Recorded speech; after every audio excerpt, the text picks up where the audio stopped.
नमस्कार, मैं हूं अमित और आप देख रहे हैं सच न्यूज जागो। गाजीपुर से अफजाल अंसारी ने पारसनाथ राय जी को 1,24,266 वोटों से हरा दिया है और हमारे बीच जुड़ रही हैं सपा की कार्यकर्ता लोग हैं। आइए हम इनसे कुछ सवाल करते हैं कि अफजाल अंसारी को जिताने में किसका सबसे ज़्यादा श्रेय रहा। मैडम, बहुत बहुत स्वागत है। हम चाहेंगे कि स्वयं आप अपना परिचय दे दीजिए। मैं रीना यादव, जिला महासचिव महिला सभा समाजवादी पार्टी गाजीपुर।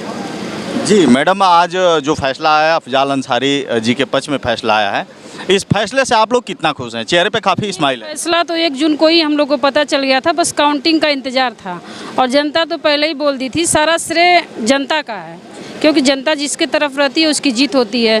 तो जनता तो खुद हम लोग से कह चुकी थी कि बस आप लोग वोट पड़वाइए, हम लोग वोट डालने के लिए साइकिल पे तैयार हैं। हम अफजाल अंसारी जी और समाजवादी पार्टी के साथ है, इसलिए सारा श्रेय जनता को जाता है।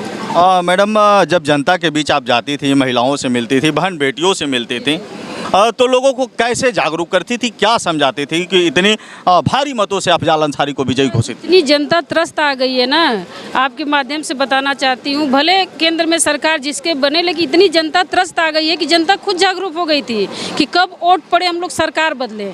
खैर, सरकार बदली न बदली अभी तो 2-4 दिन का समय है, अभी कुछ कहा नहीं जा सकता है, लेकिन जनता जागरूक हो गई है। जनता को हमको जागरूक करने की ज़रूरत नहीं थी। जनता खुद कह रही थी कि बस वोट जिस दिन पड़ेगा हम लोग को इस तानाशाही सरकार को हटाना है, क्योंकि महंगाई, बेरोजगारी, तमाम मुद्दे हैं। कोई ऐसा मुद्दा नहीं है जो जनता के पक्ष में ना हो। सब सरकार के विपक्ष में थे और सब वोट देने के लिए तैयार थे, दिए भी। मैडम, जैसा कि अफजाल अंसारी के पक्ष में जो फैसला आया है, इससे आप लोग कितना खुश हैं? बहुत खुश है। मैं तो आपके चैनल के माध्यम से यहाँ के देवतुल जनता को धन्यवाद देना चाहूँगी, बधाई देना चाहूँगी, जिन्होंने इतना अच्छे से उन्होंने अपने हक अधिकार के बारे में सोचा। और कहीं ना कहीं हम लोग जनता के बीच में जाते थे तो देखने को मिलता था, अपने आप निकल के आता था। युवा वर्ग है, अग्निवीर से परेशान था, बेरोजगारी से परेशान था, घर की महिलाएं महंगाई से परेशान थी। कहीं संविधान को लेकर तमाम तरह के जो थे कि संविधान बदला जाएगा, वो मुद्दा था। आक्रोश का एक माहौल था और उसका परिणाम आपको वोट के माध्यम से दिखने को मिला। कहीं ना कहीं देखा गया कि विपक्ष कह रहा था कि नारी शक्ति मिशन है, महिला सशक्ति मिशन है। चूँकि इसको मैं बताना चाहूँगा, महिला हेल्प डेस्क है, तमाम प्रकार की हर योजनाएँ थी, ऐसा विपक्ष का कहना था। लेकिन आप लोग इससे कितना खुश हैं और कितने नाराज हैं? जो महिला हेल्प डेस्क है उसका दुरुपयोग है या सदुपयोग हो रहा है? 1090 भी नंबर है। देखिए, उस पर काम कोई नहीं होता है, कार्रवाई कोई नहीं रहा। जैसे हमारे माननीय अखिलेश यादव जी ने जो पोर्टल चलाया था RGS, उस पर आप एप्लीकेशन डालते रहिए, निष्क्रियता की तरह कार्य होता है। इस तरह जितने भी हमारे योजनाएँ थी, चाहे वो आपके एम्बुलेंस हो या फिर जो आपके 102 नंबर हो, वो आते ज़रूर हैं, लेकिन एम्बुलेंस देर से आएगी, आपको जगह पे छोड़ेगी नहीं।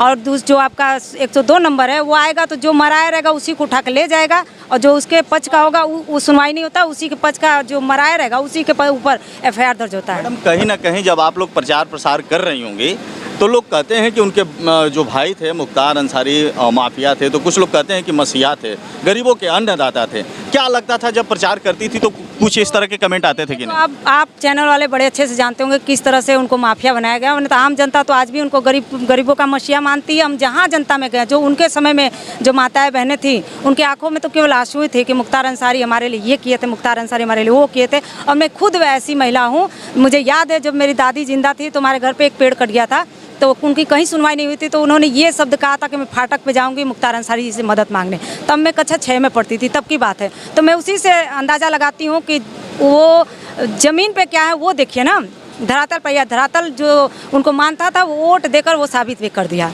मैडम, आप लोग भी यहाँ मौजूद हैं और सबसे पहले तो हम चाहेंगे कि आप अपना परिचय स्वयं दे दीजिए। मेरा नाम कंचन रावत है, मैं जिला उपाध्यक्ष हूँ सपा से। मैडम, जब महिलाओं के बीच, ग्रामीणों में आप घूमती थी, लोगों के बीच जाती थी, लोगों को कैसे कॉम्प्रोमाइज़ करती थी, लोगों को क्या समझाती थी? लोगों को तो पहले कंप्रोमाइज़ करने की ज़रूरत नहीं थी और न समझाने की, क्योंकि हमारे देवतुल जनता तो खुद ही समझदार है। उसको बेरोजगारी, शिक्षा, नौकरी, स्वास्थ्य ये चाहिए था, और वो लोग, जनता हमारी खुद जागरूक थी कि हमको किसे चुनना है और किसे नहीं चुनना है।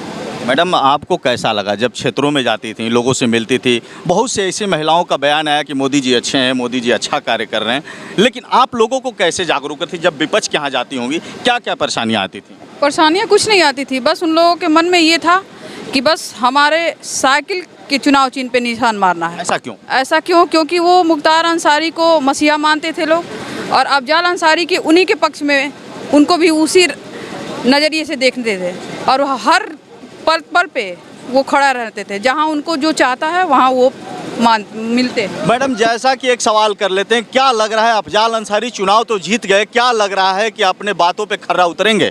एकदम खरा उतरेंगे, एकदम उतरेंगे।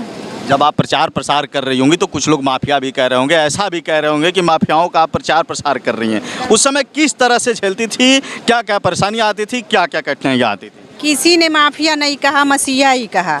आज जिसके यहाँ हम लोग गए इतने खुशी होके कि नहीं हम वोट आप ही लोग को देंगे, क्योंकि वो हमारे लिए एक मसीहा हैं। माफिया होते तब तो आपके सामने नतीजा है, नतीजा को देख के आप अंदाजा लगा सकते हैं कि माफिया थे कि मसीहा थे। उस साल का रिकॉर्ड भी तोड़ दिया अफजाल अंसारी ने। आप बताइए। 1,24,266। जी, जनता ने तोड़ा। जनता ने तोड़ा। इस साल का, पिछले साल का रिकॉर्ड जनता ने तोड़ा है। माननीय अफजाल अंसारी जी ने, जनता पूरी तरह से भाजपा की नीतियों से एकदम परेशान हो गई थी। धरातल पर उसने कोई काम नहीं किया। बैकवर्डों का बहुत शोषण हुआ है। बैकवर्डों के इतने हक अधिकार मारे गए हैं कि सारा जो दलित बैकवर्ड अल्पसंख्यक था कहीं ना कहीं शोषण का शिकार हो रहा था, पीड़ित थे, और उसी का परिणाम है कि आज। मैडम जैसा कि आप कह रही हैं, विपक्ष कहता है कि हम हाईवे एक्सप्रेस वे बनवाए, नारी बिल्कुल नहीं, बिल्कुल नहीं। हाईवे एक्सप्रेस वे तो समाजवादी भारत आयुष्मान कार्ड भी दिया। जी, जाइए लेकर जाइए। उनसे पूछिए भारत आयुष्मान कार्ड का। अब नियम लागू हो गया। पहले बना था कि परिवार में बच्चा बच्चा जिसका होगा सबका बनेगा, उसका लाभ सब उठाएगा। लेकिन आज के समय का ये है कि जिस परिवार में 6 मेंबर होंगे उसका रहेगा, नहीं तो फिर 4 वाले 3 वालों का कोई नियम नहीं है, उसका कोई फायदा नहीं उठा सकता है। 4 मेंबर वालों का आयुष्मान का कोई महत्व नहीं है। इस जीत का श्रेय आप किसको देना चाहेंगे? अफजाल अंसारी ने बहुत बड़ी कामयाबी हासिल की है। जनता को अपने देवतुल्य जनता को ताज पहनाया है। जनता के